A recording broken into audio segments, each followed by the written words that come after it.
নমস্কার বন্ধুরা। আগে আমরা মাঝে মাঝে দেখতাম যে রাষ্ট্রনেতারা সব মিটিং করেন, নানা সংগঠন আছে কি না বিশ্বের উষ্ণায়ন তাপমাত্রা বেড়ে যাওয়ার ফলে জিরো কার্বন নানা রকম প্রয়াস, নানা রকম পদক্ষেপের কথা আমরা শুনেছি। এবং আগেও আমরা শুনতাম যে কাঠ জ্বালালে দূষণ বৃদ্ধি পাবে, ওই জন্য কাঠ জ্বালানো যাবে না, গ্যাসের প্রচলন হলো, সবকিছু হলো।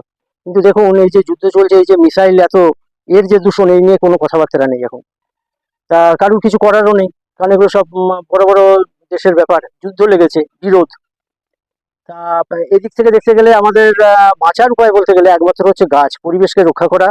এবং গাছ বসালে শুধু যে পরিবেশ রক্ষা হবে তা নয়, আমরা আবার অসময়ে বলতে গেলে কাঠটাও যাতে পেতে পারি, সেই দিকে দৃষ্টি দিয়ে গাছ লাগানোটা হচ্ছে আমাদের কাছে সব থেকে প্রধান আর কি লক্ষ্য হওয়া উচিত। আজকে এইটুকুনি বলে রাখলাম। ভিডিও ভালো লাগলে চ্যানেলের সাথে জুড়ে থাকুন। ভিডিওকে লাইক সাবস্ক্রাইব করতে বলবো না, তার পরিবর্তে বলবো যে একটা করে গাছ লাগান। শহরাঞ্চলে হয়তো সেই সুযোগটা নেই, খুবই কম, জায়গার অভাব। গ্রামাঞ্চলে কিন্তু এখনো জায়গা আছে। আপনারা সবাই মিলে চেষ্টা করুন, আমরা সবাই মিলে উদ্যোগ নিই, যাতে আমরা আমাদের ভবিষ্যৎটাও যাতে সুরক্ষিত করতে পারি এবং আমাদের পরবর্তী প্রজন্ম যারা আছে তারাও যাতে সুরক্ষিত থাকতে পারে। নমস্কার।